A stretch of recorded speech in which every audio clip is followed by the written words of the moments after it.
Hi, welcome to the channel. This is Kinky Glitz.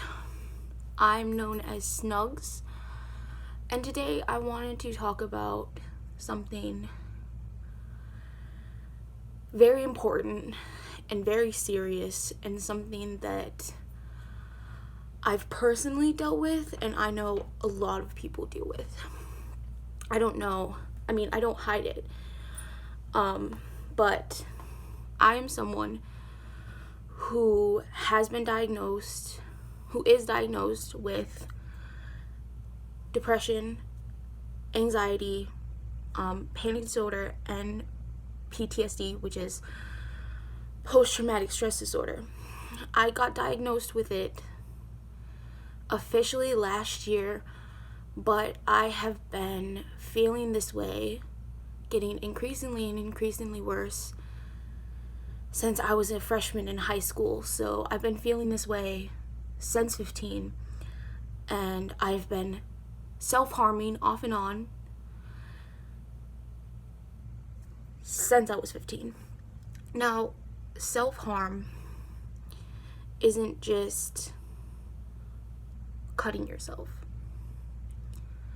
It can be burning yourself, anything that really does you harm that you do to yourself.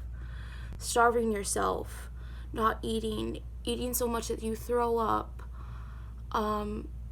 just anything that really hurts yourself that you can prevent.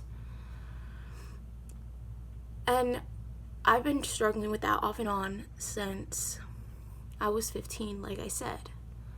So I wanted to make this video because I have had a run-in with authority figures like counselors at school, teachers, other friends that don't have depression and the self-harm problems, and parents. So I'm here to I don't have any degrees. I do study psychology, but I don't have any degrees. I'm not an expert.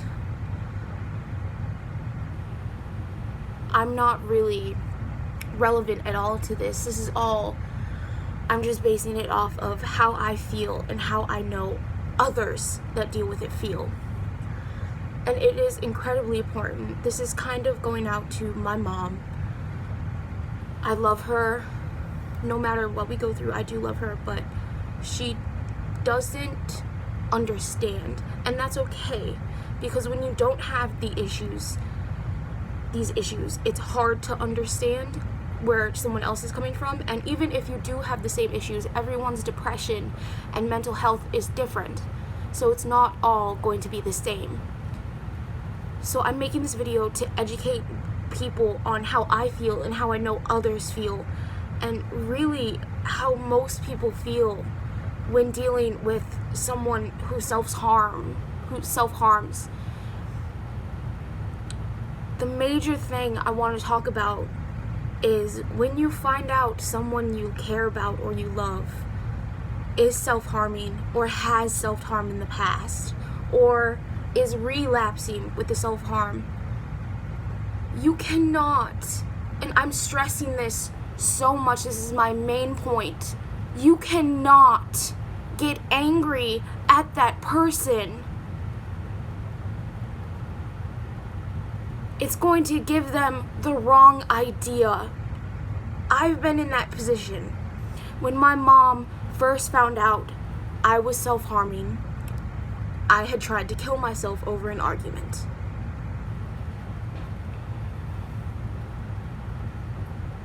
And I was already afraid. I was already scared. I was panicking by myself without anyone else's help, because that's what it does to you. It puts you in a position where you're not yourself. You're not okay. You can't handle these things. It's hard. It's difficult. And the last thing you want to do is come up to someone that's struggling to be okay on their own, who just hurt themselves and is dealing with everything. They feel like they're not good enough. They feel like they're nothing. Everything in their brain and in their body and their soul is telling them that they're not okay. Not just mentally and physically, but that nothing is okay. What's wrong with the world? What's wrong with anything? The last thing you want to do is come up to someone that's struggling like that and be angry. It's not okay, and it's not going to help the situation. If anything, it's going to make the situation so much worse. When my mom came into the bathroom, I closed the door and I locked it. And my mom was yelling at me, and I don't blame her. She was shocked. I mean, I don't really understand from her point of view, but I know it was hard for her. I'm her only biological child. I understand it was hard. But she was screaming, and I was going through so many emotions and hardships at the moment. I had just tried to kill myself 2 minutes ago. And her screaming at me, I snapped. I couldn't remember who I was. I was screaming at the top of my lungs so I didn't have to hear how angry she was with me. Because all I wanted in that moment was for someone to hug me and tell me it was okay. That I would be okay. That I would get through this. And instead of being greeted by the help that I needed and deserved, I was being yelled at. And I looked at my cuts, and it made me want to go deeper. It had an adverse effect on how I felt. I still didn't feel safe. I still didn't feel okay. I felt worse. I wanted to be hugged. I wanted to just be held. And for someone to tell me that it would be okay, that I would be okay, that the world isn't falling apart, that I'm not the problem, that I can't control what happens, that it just happens. But instead, I was met with such hostility and anger that I had thought a process in my head the second my mom had came out with the words, "I'm going to call the cops." The only thing in my head was my escape plan. When you're in that type of situation, you're still, even though you finished self-harming, you're still in that moment for me, I'd say a good 20 minutes. You're still in that moment. You're still experiencing the fear and the anger and the sadness, and you're still experiencing wanting it to go away. And your fight or flight response is triggered. And the second I heard my mom say cops, my flight response was the only thing there. I had no more fight in me. I couldn't fight. I didn't have anything to fight with. The only thing I could do was flee. So I had in my head a plan. The second she dialed, I would run. I would grab my shoes by the door and just leave. I wouldn't grab clothes. I wouldn't grab food. I would just grab my shoes. And that brought on a whole nother question. Where would I stay? Where would I be safe from the cops? Because cops, to me, when you're in that situation, it doesn't feel like safety. It feels like you're being punished for how you feel, and I can't control how I feel. These problems that I have, these mental health problems, I can't control how I feel. I can't control it. So I felt in that moment that I was being punished and that I was in danger, and my only response could be to run because I didn't have any fight left and I couldn't protect myself. And it's like this for a lot of people that deal with mental health issues, especially people that deal with suicidal thoughts and self-harm. It's so important. I know it's so hard to lose control. I know it. I don't have really any control with my mental health. But if you're a parent or you're dealing with someone who is suicidal or who self-harm, I know it's hard, but you cannot meet them with anger. Anger only scares them further. It makes the situation worse. You have to be gentle. I know it's hard, but with people that self-harm, you have to be gentle because they're already putting themselves through so much. You may not see it because it's not on the outside. It's on the inside. Constantly, you're telling yourself that you're not good enough, that no one wants you around, that everyone hates you, that life would be better for everyone without you. And even though it's not true, and no matter how many times anyone tells you it's not true, it's always going to be there in your head because that is mental health issues. Constantly telling yourself bad things. It's a disease. It eats away at your soul and your brain, and you can't think about anything except you're just not good enough. And then someone's coming at you with hostility because of something you can't control. I can't control that I feel this way. No one can, with mental health, can control the way they feel. You can be having a great day, and 2 seconds later, you're crying or you want to die, and it's not your fault. And it shouldn't be met with hostility. Those with mental health problems cannot control how they feel. It happens spontaneously. And if you meet it with hostility, that's going to make things so much worse because you're authenticating the way we feel. You're getting mad at us for things we can't control. If I want to die, I don't know how to come back from that. I have to tell myself over and over it'll be okay, and sometimes that doesn't work. And even if I disagree, you need to be there and tell me that it's okay. You can't get angry and yell. That won't solve anything. You'll make matters so much worse.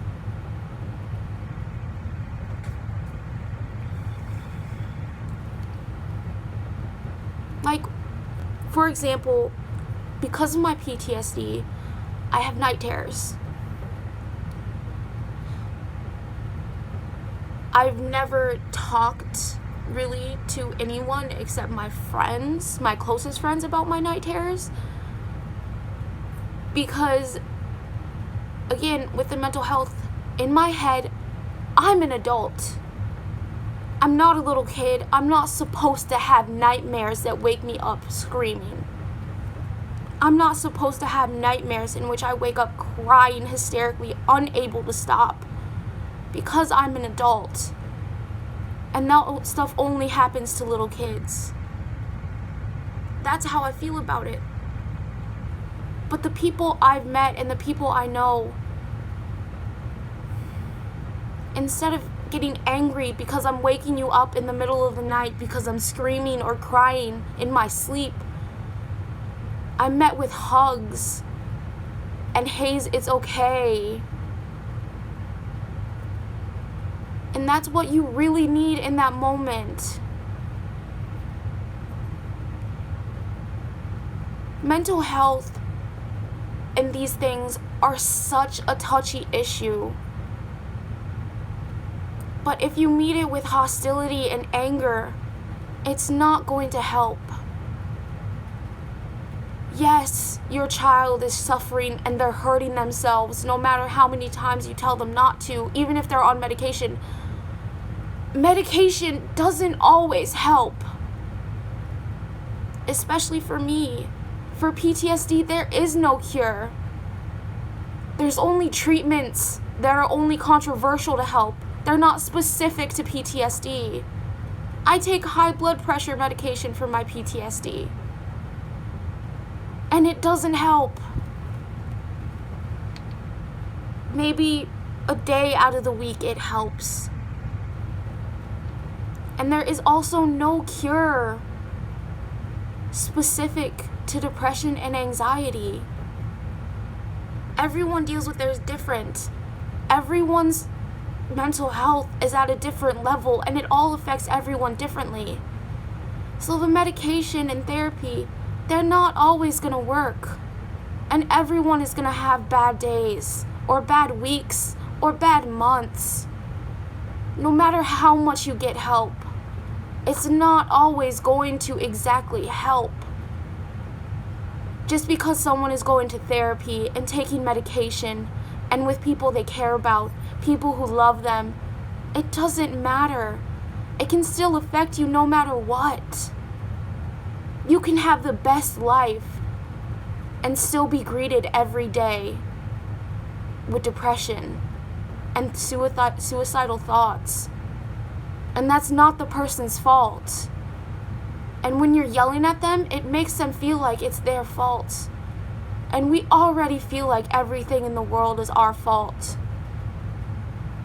And you're just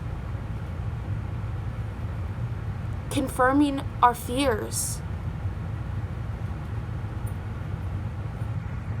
It's hard seeing someone you love struggle and hurt themselves. I understand. But why would you yell at them if you know they're hurting? Why yell? Why get angry? Yes, it's frustrating. Mental illness is frustrating. And you can get angry. But get angry at the illness, not the person that has it. It's incredibly important that you don't yell at someone who has hurt themselves. Yelling is just going to hurt them more, and they're not okay at that point. You don't understand what they go through. Yes, you might understand why they have it, but you don't understand how their illness affects them. It can be so crippling. Some people can't even get out of bed, barely eat, barely walk. I went through a short period where stepping out onto my porch gave me panic attacks. I still struggle to go outside. You can't get angry. Not only will it not solve anything, like I said, it'll just make the person feel worse. Please, if you're dealing with someone who's suicidal or who self-harms or who's just having a bad day in their depression, don't get angry. Please don't get angry. Don't yell. Don't raise your voice. Give them a hug if they allow you to. Let them know that it'll be okay. Do stuff that you know makes them feel better. Make them laugh. Cook them their favorite food. Do stuff to bring them up, not bring them down even further.